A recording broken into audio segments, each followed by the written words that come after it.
Are you tired of your valuable ideas and suggestions getting lost in the shuffle? Well, that is why I'm introducing Direct Suggest, the revolutionary digital suggestion box that puts your voice front and center. With Direct Suggest, you have the power to make a difference in your organization. Direct Suggest provides value to organizations in various industries worldwide, including notable brands like Comcast, TD Bank, and Nokia. And here's the best part. Direct Suggest only costs 50 cents per employee per month, making it an affordable solution for businesses of all sizes. Plus, they have an incredibly high ROI and savings potential with an average 33 times return on investment. The implementation process is also a breeze. Once committed, setting up Direct Suggest from start to finish can be completed in as quickly as a week or less. Don't let your ideas or your team's ideas go unnoticed. Visit directsuggest.com today and start by making a difference with Direct Suggest. Use the promo code HUMANHR for your extended 60-day free trial.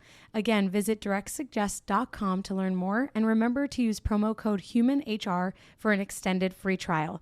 Direct Suggest, where your voice matters. Welcome to the Bringing the Human Back to Human Resources podcast. I'm Tracy Chernoff, and I've spent my entire professional career in HR. Each week, we'll explore the delicate balance between people and business with the aim to reconnect the two and create meaningful outcomes. Listen in as I share my own experiences, challenge the status quo, and chat with guests from various industries about our mission to bring the human back to human resources. Hi, everyone. Welcome back to the Bringing the Human Back to Human Resources podcast.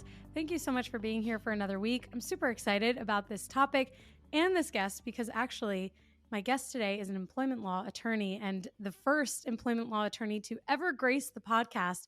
So this conversation, I think, is going to be so valuable for all of you listening. So let me introduce you to Karly Wannos, who is a Florida employment lawyer and founder of the Wannos Law Firm, where she helps businesses and HR professionals engage in preventative steps to boost employee retention, navigate tricky issues under employment laws, which we know happen all the time, and help avoid exposure to wrongful termination lawsuits.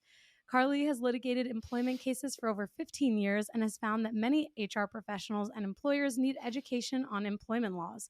Because of this, Karly created on-demand employment law trainings and courses for HR and management teams and gives free legal webinars through her social media channels.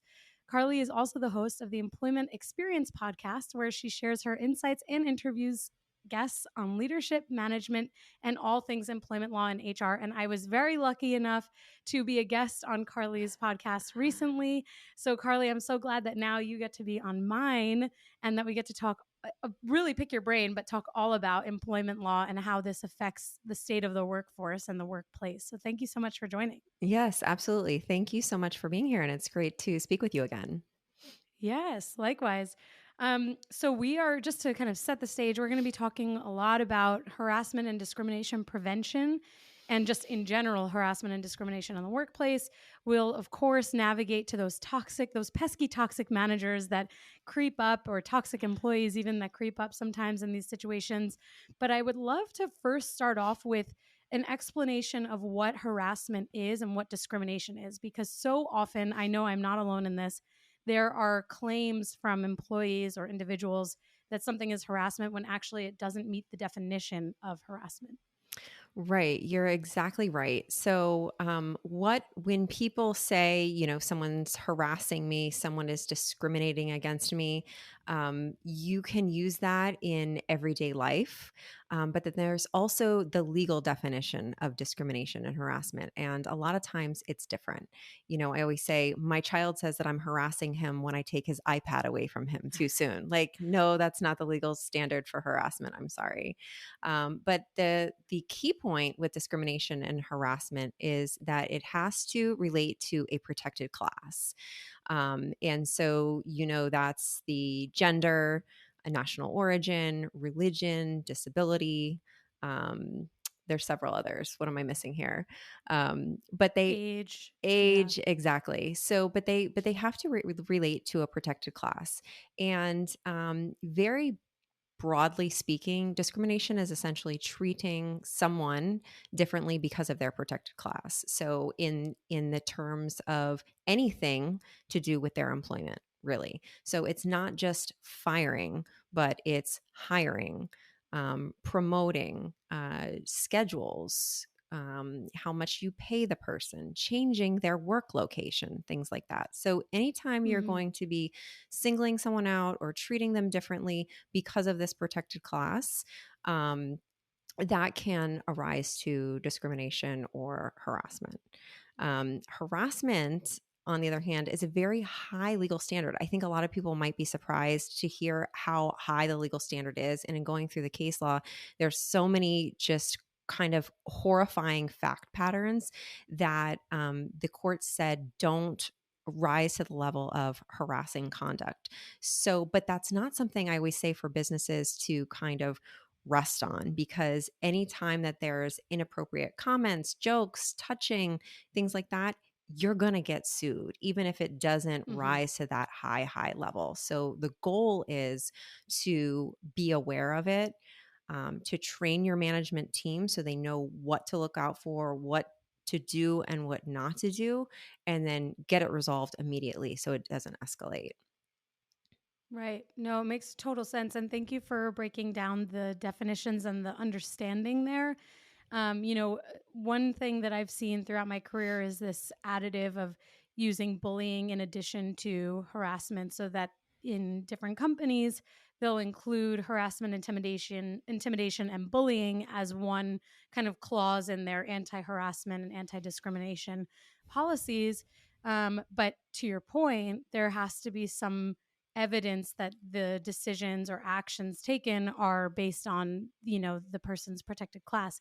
Now, with that said, if someone doesn't fall within a protected class, although everyone kind of falls under some protected class for the most part, but the reason why actions taken against them are not from a harassing or discriminatory place, but an employee says, hey, this is discrimination, this is harassment, this is bullying, etc.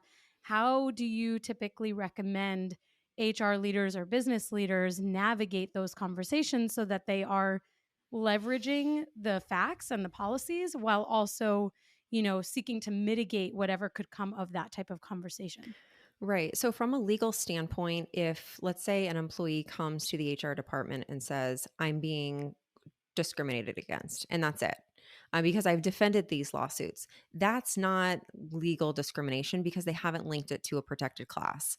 However, Hmm. that's not from the HR perspective standpoint, that's not just what you're looking for. You're not looking to throw up your hands and say, "Oh, you didn't say it was because you're a female, so we're not going to address it." Because what happens is there's a snowball effect, right? If you have employees who are not feeling heard, properly addressed, if they feel as though they're being singled out, like you said, everybody essentially falls within a protected class at the end of the day. I think there was a huge jury verdict award recently to a white male who wasn't hired because a company was Oh, trying to hire African American females and specifically did not hire this white male because he wasn't an African American female. So essentially, everybody can fit into a protected class at the end of the day. And if you're not addressing the needs of your employees, like I said, there's going to be a snowball effect. They're going to be unhappy and it's going to create some issue down the road. right, right. I was thinking through your response there and even that anecdote, and it's made me think about the change in the workforce and how even really looking at these last few years with the rise in DE&I roles and focus on how there's representation and how companies are ensuring that there is diversity not only in the interview process but at the company, at every level, and how there are practices within that process that have to be really mindful and strategic in order to avoid, litigation or challenges or issues with compliance kind of relevant to the story that you've just shared. How can companies mitigate those types of risks while also prioritizing diversity, equity, and inclusion throughout their hiring processes? Right. I think you need to train your employees essentially on bias so that they are aware of it. You can't only hire a certain group of individuals. So whether you have to hire the most qualified person for the position. So it does get a little bit Right. tricky. You're also trying to strike a certain balance. Look, if you have a department that's filled with white males, and you terminate the only female of the group, there is a potential problem too. So I think the goal, and again, it can be a little bit tricky, is to try to strike a balance. But at the end of the day, especially when you're hiring, you do need to take a look at the qualifications and hire the best person, the most qualified person for the job. Super helpful. Navigating away from that a bit and really digging into this concept of prevention and preventing or mitigating harassment and discrimination in the workplace, where does this start? Does it start with the culture that executive leadership drives? Does it start with each individual manager?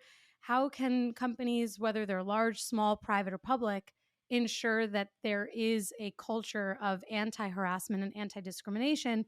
And not just a culture of that, but actually, a sentiment that that is not tolerated in the workplace.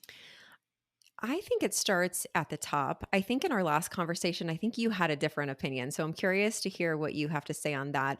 But I think it starts at the top. I think the CEO, upper level management, C suite needs to be on board with this and say, look, this is behavior that we're not going to tolerate. Because if it's okay with them or if it's slipping by with them, if they are not making it a priority to implement certain steps that need to be in place to prevent these things, it's going to be difficult for the managers and everybody below them to believe that it's a priority as well. And I've seen this happen so many times where there is behavior that's going on, shocking behavior. You would think that you were in a fraternity house. Like, how can this go Mhm. on in a professional setting? But in my particular case, it's because the CEO didn't care or thought it was funny or was joining in on it. So you definitely can't have that type of thing going on. One of the most important things that businesses can have in place is the employee handbook. It's going to start with a written policy and not just having it, but making sure that your employees are aware of it and what it means, right? This is not just a form document that you can just give at the beginning when they're hired or not distribute at all, because I've seen that happen too. We have Mhm. an employee handbook, but we never distributed it.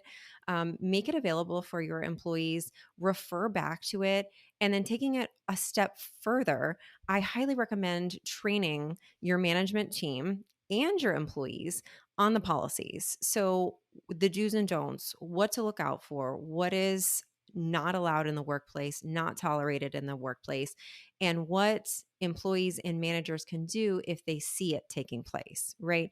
Don't be an innocent bystander. Speak up, say something, and put a stop to it. Because at the end of the day, if this type of behavior is going on, if you are and a business owner or the CEO that's only concerned about the bottom line, this is going to affect the bottom line.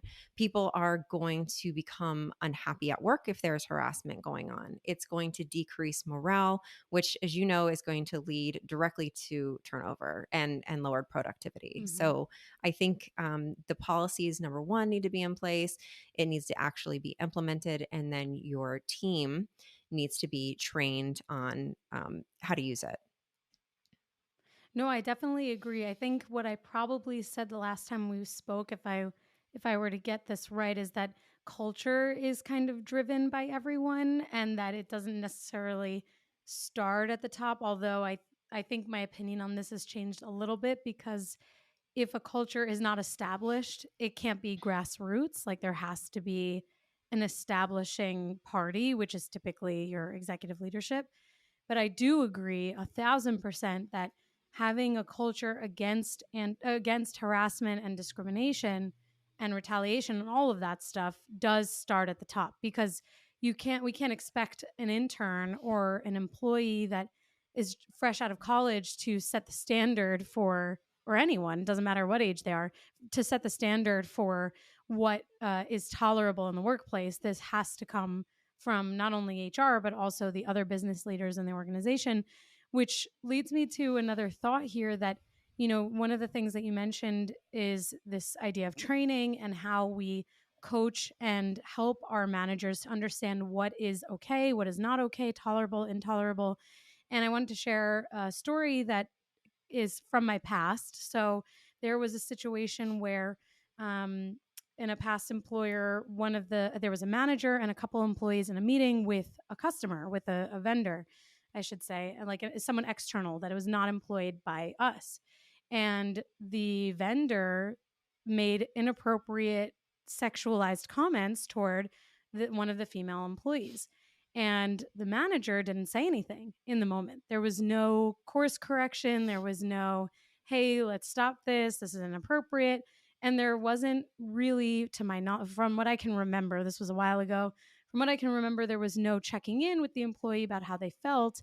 And it kind of came up through the grapevine to me that this other employee basically reported that this, type of behavior had happened between a vendor and an existing employee.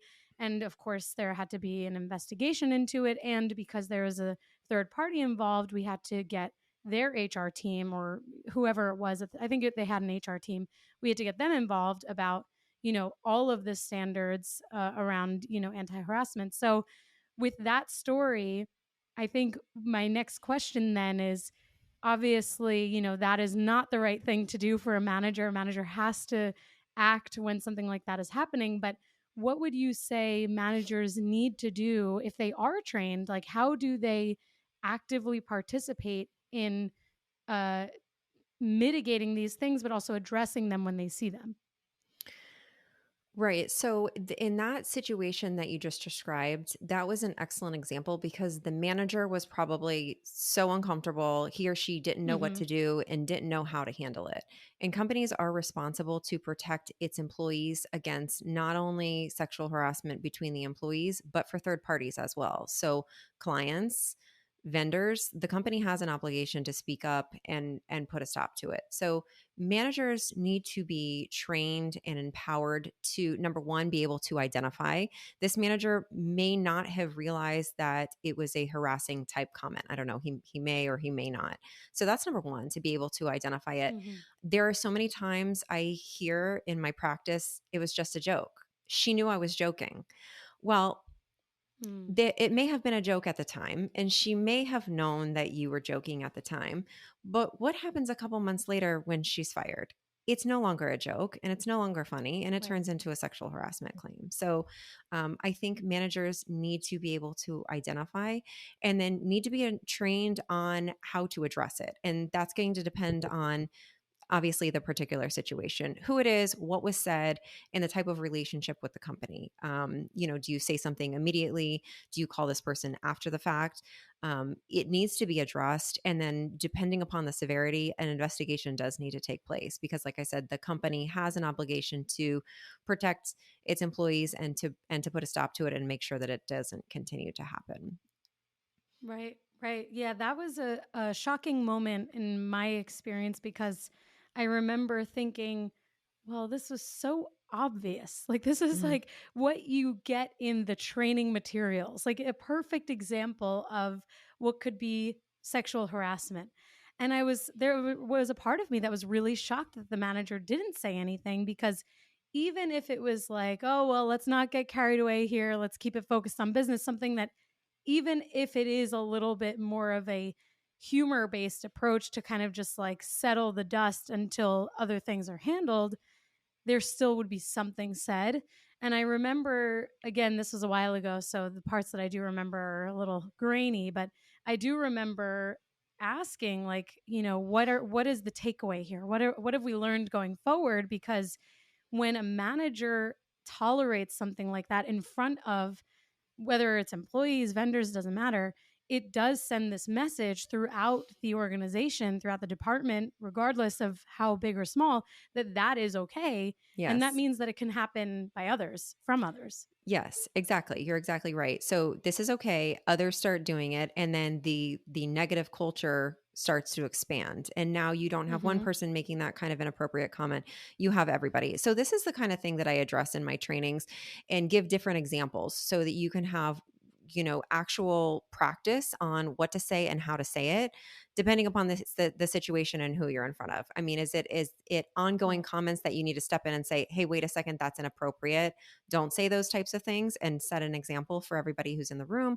Or is it a limited comment that you can come back later and address it later, but then let everybody in the department or in the room who heard the comment know that it was inappropriate, that it's being dressed, and this is not how the company operates. But I think it's Right. it's important, like I said, to empower the person to be able to know, yes, it's your responsibility and obligation as a manager to step up and to address it either way. Right. Absolutely.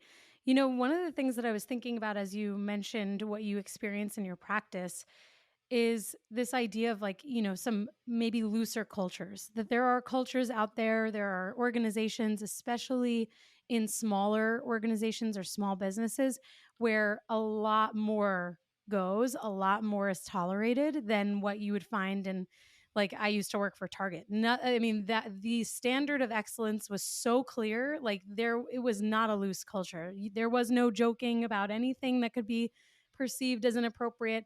But in other companies that maybe are smaller, that is a different experience. And I'm curious, like, when does a company go from, though, maybe being small and scrappy and these jokes are more easily tolerated because people know the intentions of one another, to then being too large, where then it becomes a negative or a toxic culture that could then have this pervasive, not even just toxicity, but potentially like harassing, uh tolerated experience for employees. Like, is there a moment where that shift is obvious, or is it that it shouldn't be accepted regardless of the size of the company, and a loose culture already needs to be addressed? Yeah, I don't think it necessarily has to do with the size of the company. There Hmm. was, I'm thinking of different examples of very, very big, um, national companies that I could say the name of that you would immediately know. I mean, everybody would immediately know who I'm talking Mm-hmm. about. And when these individuals, that the plaintiff, so the employee, was a part of the sales team, and when the sales team would get a big sale, they would go around and smack each other on Oh the my butt, gosh. like a Oh, locker room. And so this is just what they wow. did, and everybody did it, and it was hip hip hooray, you made a big sale. Well, the one person didn't like it. He didn't want to be touched like that. And he was terminated, which is typically when this Oh. happens and a lawsuit was filed. So, Hmm. it's not necessarily, I think, due to the size. I think it has to do with, whether or not the company is, tightening up on their policies, whether or not they have Mm-hmm. somebody saying, look, this is appropriate, this is not appropriate, we're here to work. And again, from the top down, the message of what is acceptable and what is not acceptable. They were all in on it. They were all having fun. um, I don't think anybody, I think a lot of the employees were shocked to hear that there were allegations of sexual harassment that came from that. But again, this is after the fact and down the road, after everything has taken place. So yeah, does that answer your question? I don't think it has to do with size. Yeah. Yeah, no, it does. It definitely challenges the perception that I have around size of company, and that the larger companies are more rigid or like tightening in their policies. But actually, to your point, it just has to do with any company focused on tightening their policies. Period. Right. And a lot of times the larger companies do have tighter policies because they have an HR department, right? They have Hmm. somebody in charge who's kind of running the show. But some don't. And some companies get big quickly and they don't realize that they need to have an experienced HR professional or Right. department, to lay down the ground rules here. If your company is remote or hybrid, then you know just how difficult it can be to grow your company's culture beyond a pre scheduled Zoom happy hour or occasional lunch and learn. Well, this week's sponsor is here to solve that. They're called CultureBot. CultureBot has devised what will likely become the gold standard for growing and blossoming a company culture inside of Slack.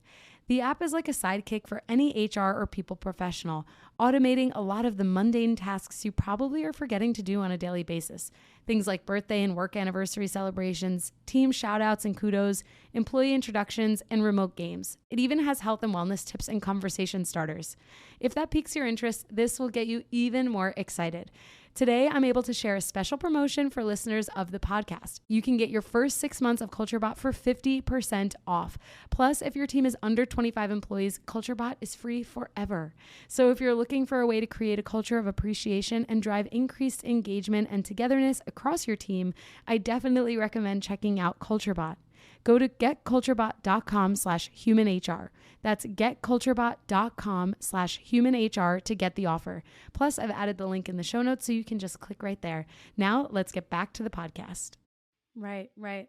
I get a lot of comments, messages, DMs, emails from HR leaders more often than not who talk about how they feel they've been retaliated against. For different reasons. And, you kind of mentioned in this more recent story with the sales team that this person was terminated and that obviously there's some retaliatory allegations there because they were terminated for whatever reason. Obviously, we're only looking at a 5-second story, but just kind of thinking through that and expanding on some of the comments and the messages that I get, even HR professionals sometimes can be in the right or the wrong. Like there are HR professionals who have been terminated for harassing behaviors. I've seen it. I've had to terminate an HR person for things like this before.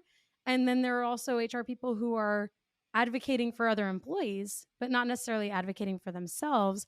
So when we think about retaliation and how that ties into harassment, intimidation, discrimination, what is a clear parameter for what constitutes retaliation, and how can we educate not only HR leaders but also managers to ensure that they aren't taking retaliatory action against someone? Okay, that's a good one. So this comes after, you have the harassing conduct, you have an employee who complains about the harassing conduct. And so at that point, you have a protected activity. So Mm-hmm. I counsel clients and provide this type of information in my trainings as well. You have to be aware of what constitutes a protected activity because again, a lot of managers just don't know, they're not aware. um, it's not just a termination, or it's not just a complaint. So it's going to be a complaint of discrimination, a complaint of harassment. It's going to be a reference to not being paid overtime properly.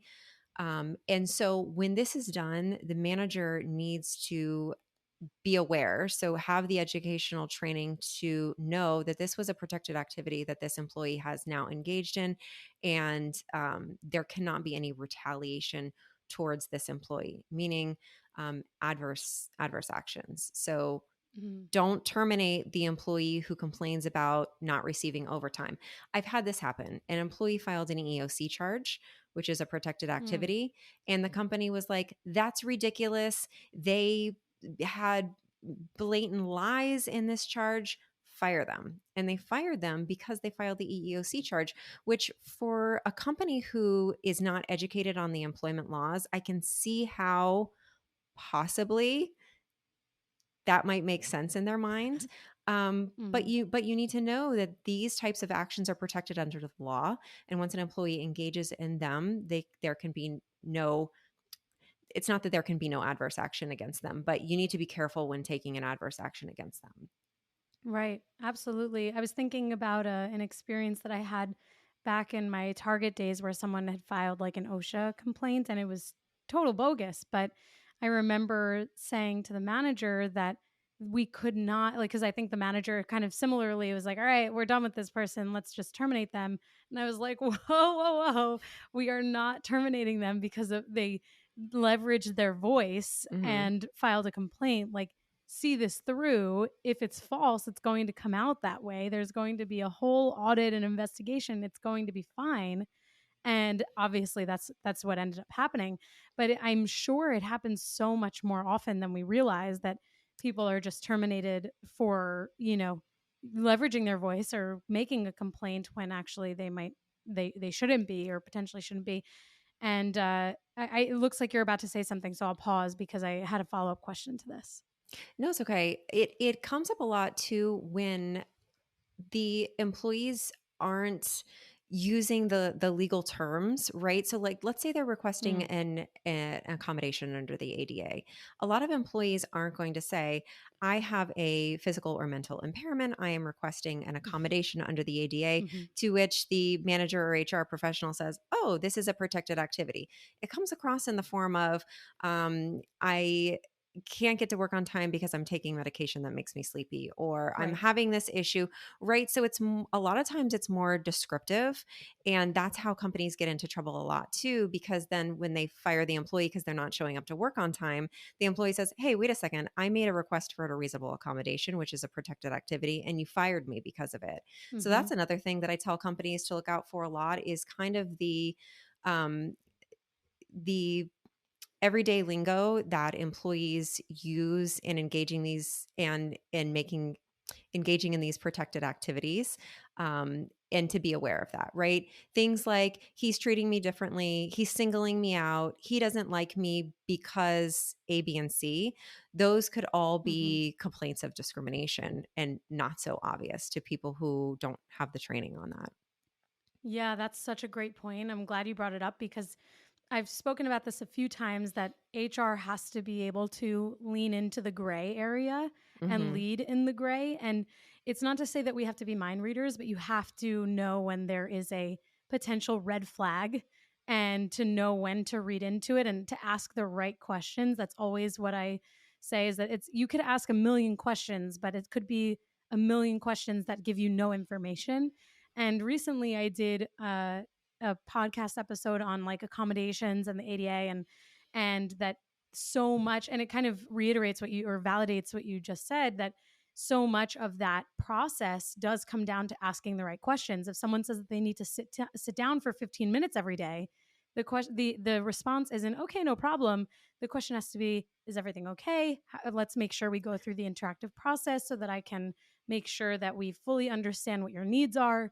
And it might seem like a lot, but knowing when there are those trigger words to just like clue in a little bit further and dig in a little bit further can be make all the difference. And I think that probably comes with experience. I mean, Hmm. HR business partners more often than not are the ones dealing with the most employee relations issues unless it's like a one person department and it's an HR generalist or an HR manager dealing with everything. But those employee relations issues, the accommodation process, all of that, the more experience someone has, the better they get at asking the right questions. And Yes. it can take some time. Yes. Absolutely. Yeah. And, one of the things that I was going to ask related to this is I'll preface by saying that, on LinkedIn, I'm kind of like a lurker. I like scroll a lot. I read people's posts. I go through the comments. It's just the way I prefer to use LinkedIn if I'm not posting. And recently, and probably in the last few months, of course, we've seen a ton of layoffs. It's unfortunate, but also the job market is still strong, but we are still seeing layoffs. And, I've seen a rise in posts from women who are saying that they are on maternity leave or that they've just went out on maternity leave or just had a baby. And they were unfortunately made aware of their layoff through a reduction in force or just a mass termination. And in the comments, I always see non HR people writing, this is illegal. You have to like take it up with an attorney. This isn't right. And of course, empathetically, this is a horrible situation. Like, no one should get terminated ever, like, if they're doing everything right. And we never want to see someone who's on a leave of absence, especially a parental leave, lose their jobs. But there's so much more to that. So, could you walk us through? And you kind of touched on this already when you said, well, in terms of the retaliation discussion, that it's not that you can't do anything, but you have to be extra careful and super thoughtful about action. So, if someone is on a leave of absence, let's say a medical leave of absence, how can an employer or how should an employer navigate that process if they do have to reduce the workforce? Very, very carefully. Very Yeah. carefully. The chances of being sued, if especially if it's job protected leave under the FMLA, or if the person is out on leave under the ADA for a disability, the chances of getting sued if you fire this person are extremely, extremely high. So Hmm. potential defenses here are that the company made the decision to terminate this person prior to the medical leave or prior to the maternity leave, prior to knowing about the medical or maternity leave. The decision was made ahead of time. It doesn't have anything to do with job protected leave, therefore, no liability. That's the argument there. Hmm. Um, the other defense that a company can potentially assert is you have to show that the medical leave or the FMLA leave that the termination had nothing to do with that, meaning the entire department was eliminated, or there is some sort of standard or quantitative information that you can show the reasons why this person would have been terminated anyway, but for the leave, essentially. That's going to be Right. difficult because, of course, on the other side, the employee is going to poke holes in whatever documentation or information you present. Let's say that the termination is being based on productivity. They are going to be able to poke holes in that and compare other people who had lower productivity that weren't terminated. And if your uh, levels of productivity are based upon different elements or different things, it's going to be pretty easy for them to poke holes in that. Also, you can't make the argument that there is a lower productivity because they're out on the leave, right? Hmm. Hmm. So it's to answer your question, how do they navigate that? Very carefully, unless there's like very clear cut documentation. I would typically advise against it, but it Hmm. That was obviously going to be my depends on next a, question. a case by case basis. Right. Yeah, that was going to be my next question because in my experience where there has had to be some sort of reduction or, maybe mass layoff, even furloughs, especially during COVID, it's just something that I didn't want to ever touch with a 10-foot pole. It's like, even if you have all of these justifiable reasons, it's like, why not just wait until they're out of this protected leave status, because it's just it feels so risky and messy and murky. And it just looks bad. You have to think how it's going It to look looks in so front of a bad. jury, right? You fired the woman who's out on leave trying to care for her baby, and now she doesn't have a job and Yeah. she doesn't have a way to support her new child. I Oh mean, my gosh. it's not a good It's look. like the worst case scenario. Yeah. I mean, there are plenty of people who go out on leave when they're on performance improvement plans or final warnings. Like, that happens. You can't necessarily control if they're going out on a medical leave. And actually, this is going to take me into another question for you. But it's just, I totally agree. It's like the optics are poor. Just try to avoid it. That would be that's how I've always approached those things, at least. But my question here, kind of moving in a different direction, is actually something that I'm sure every HR person listening to this is going to say, thank goodness Tracy's asking this, because it happens all the time when someone is held accountable and they're given documentation, and then all of a sudden they come back with a doctor's note and they go out on a leave of absence. We see this a ton in Mhm. California. California employees are like notorious for this. Not everyone, of course. This is, just it happens much more frequently there because it's much easier. It's a much more employee friendly state, I guess we can say. So, what should HR leaders do when that happens? What should companies think about as they are going through these processes of moving through documentation with someone? And is there ever a point where it's better to separate with someone without documentation rather than going through this long drawn out process where then you are accommodating a medical leave that could go on and on and on and on for eternity? Almost eternity. So that's a tricky one. I was actually going to touch on this before. It's kind of the what Oh. came first, the chicken or the egg, when we were talking about Mhm. retaliation.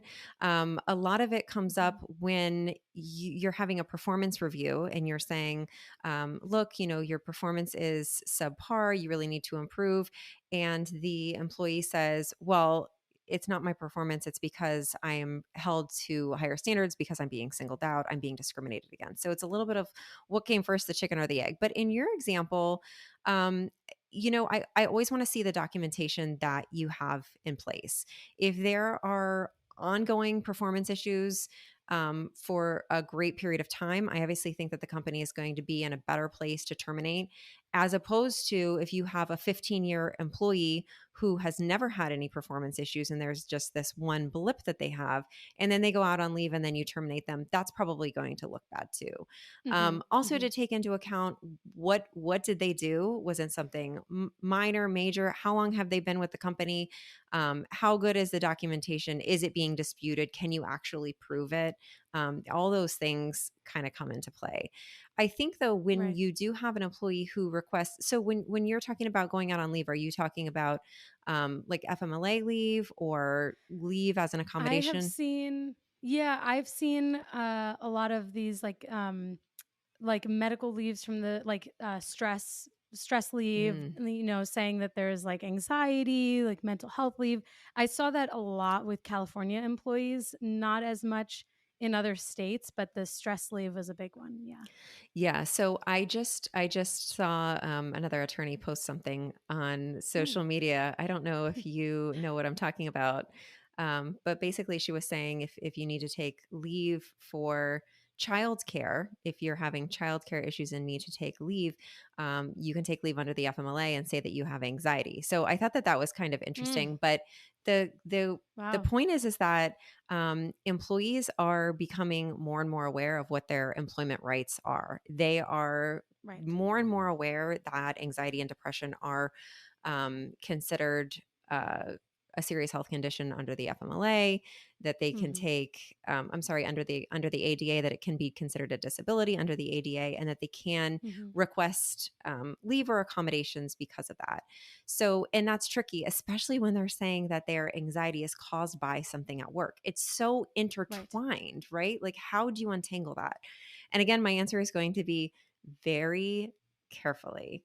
They had engaged in a protected activity at that time. So, without kind of getting into a whole bunch of facts and what happened and what happened, I would recommend probably going through the interactive process, but make sure that you have your documentation in place and don't start documenting the person just because they're taking the leave, right? If you Hmm. don't document anything all along and now all of a sudden they've requested leave and now you're like the paperwork is coming at them really quick and fast, right? For different performance issues, that's probably going to be a problem too. So don't do that. Yeah. And that goes back to, you just need to be consistent with how you're handling performance issues, the culture of the company, how you handle performance issues, and the consistency. And so if there are ongoing performance issues, hopefully that's going to be well documented before the person engages in any protected activity in the first place.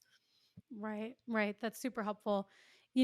We talked a lot about like training and how to mitigate some of these things, how managers can be coached and trained to know what to do in situations that might feel a bit gray or not as on the nose. And naturally, anti-harassment training is an annual requirement. I think in most states, I've kind of always just said every state, just because why wouldn't you expect all of your employees to go through anti-harassment training? That's always the assumption that I make, but I know that not every business believes that, especially if it's not required by law. But what would you say is like the minimum expectation for businesses in anti-harassment training? And is there kind of like a best practice that you could recommend so that HR leaders are on a good cadence for new hires and active employees to ensure that their training is up to date and compliant? So again, it really depends on the size of the company and if there are a lot of issues. So I have clients that are there's constant issues going on. I have other Mm, clients that there's just not, they have a good handle on things and there's not as many issues and tensions in the workplace. I think at a mhm. minimum for new hires should participate in the training because they're new to the company. They don't know what the company stands for. They may not have been trained in the past at their prior employers. And then once a year, I think once a year, it's really important for refresher purposes. There are changes to the law. There are different, I think, something that's um, really helpful in these types of training is to give real world examples and to kind of act out how things happen and how the manager is supposed to respond in certain situations. I don't think it's helpful to get up there and to repeat the law or cite to case law because nobody, can pay attention to that. It's dry, it's boring. Yeah. But to give those real world examples, because some of these things are quite surprising. They never would have realized it. It's eye opening for them. And I can see at the trainings, that's like the light bulb moment when they're like, oh, wow, I've been doing that all along. I didn't realize, I didn't Mm-hmm. know, I had no idea. So yeah, I think that would be good once at the outset and then once a year annually. Perfect.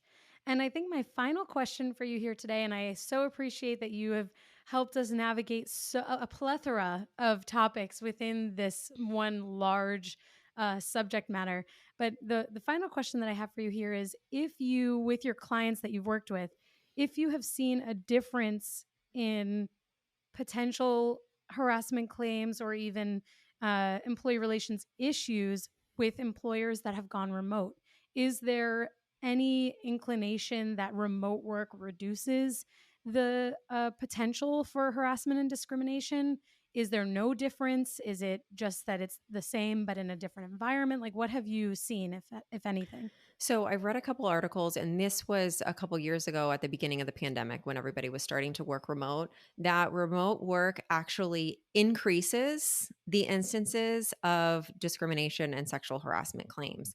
And the Oh, wow. reason for that is because people are behind a keyboard, they're typing, they're texting, which is more informal. And so when you're doing things like that, messaging, I was going to say is instant messenger, but that's not what it's called, and they don't have that anymore. But the messaging, it's more informal. People feel like they can say those kind of cutesy things that they think are cutesy, but clearly inappropriate. Um, Again, I was just joking. We were messaging. It's almost like they think they're texting with a friend or a buddy. It's less formal, and people say things, I think, easier through text message and when they're behind a screen than when you're face to face, Hmm. right? So somebody can say something that they wouldn't necessarily say to your face, and that's why a lot of these things, according to the article, were happening more and more because of the remote nature. Also, at the Wow. beginning of the pandemic, people weren't, when everybody started using Zoom, they were sitting in their bedroom. They weren't using the background. And so you felt like you were kind of more, the privacy was removed a little It's bit. like more So intimate more almost. intimate, Yeah. right? So that's another reason I think why the article that I read cited that the claims had increased. Hopefully that's gone down Interesting. by now because we've been doing Yeah. this remote work and Zoom for a while now, but it was very interesting. Yeah, it makes me think about how much more important it is for HR leaders to have a pulse on what's going on and to really be front and center and approachable. Because if it is a remote environment and someone is experiencing some sort of harassment, discrimination, retaliation, et cetera, that they have to feel like they can report it, even, whether that's creating an anonymous hotline or having like an email alias that people can then write to. Because there is, of course, that fear of retaliation when people are, kind of confronted with a situation that they feel they should report, but often or potentially do not report. So I think what we've seen in terms of like this rise of having more HR leaders, at least at the beginning of COVID, we're now seeing a little bit of a decline. Like there are different roles out there. I think some businesses are not necessarily putting the same level of value on HR as they did when they needed some health and safety, task forces during COVID. But actually, there's so much importance, regardless of whether you're remote or not, or dealing with a global pandemic or not, because there has to be someone who is the, you know, like in the business expert on how to deal with these things and how to mitigate them. So that's super helpful. Exactly. And then one step further to actually to have the systems in place so they feel comfortable reporting, and then for the HR department or whoever it is to actually do something about it, because I've seen so many Yes. times where employees are like, "Well, I didn't say anything because nothing was going to be done." And that's Mm-hmm. That's worse. that's worse, right? That shouldn't be the Mm-hmm. the perception that they have. So Absolutely. Well, Karly, thank you so much for all of your knowledge and expertise on this subject and all of the things that we talked about today. For everyone listening, a reminder, please make sure you subscribe and download Karly's podcast, the Employment Experience Podcast. The Employment Experience Podcast will be linked in the show notes so you can get connected. But other than that, Karly, where can everyone find you? And of course, I'll make sure all of your links are linked in the show notes as well. Oh, thank you so much. I post a lot on social media. I am on LinkedIn, Instagram, and Facebook, so you can find me there. I would love to connect with you as well. Amazing. Thank you so much. Hey, just before you go, don't forget to subscribe to this show so that you are the first to hear when an episode drops each week. And maybe leave a 5-star review and a comment about how much you loved this episode. Plus, if you have someone in mind who would really enjoy this episode, make sure you share it with them. Thank you so much for tuning in, and I will see you next week.